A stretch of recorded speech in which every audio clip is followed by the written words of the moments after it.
वीतरागभयक्रोधः స్థితధీర్మునిరుచ్యతే. త్రివిధ తాపములను కలతనందని మనస్సు గలవాడును, సుఖము కలిగినప్పుడు ఉప్పొంగని వాడును, ఆసక్తి భయము క్రోధము నుండి విడివడిన వాడును అగు మానవుడు స్థిరమైన మనస్సు గల ముని అని చెప్పబడును.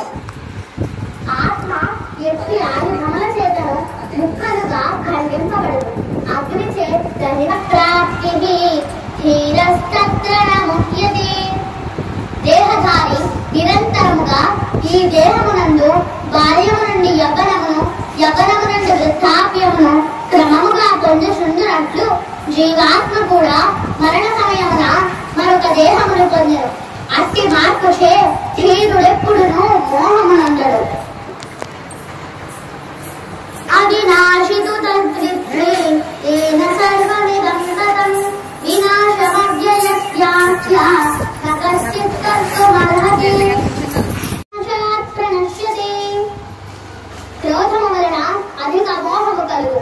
అధికమైన మోహము వలన స్మృతి భ్రాంతికి గురి అగును. స్మృతి భ్రాంతిచే బుద్ధి నశించును. బుద్ధి నశించినప్పుడు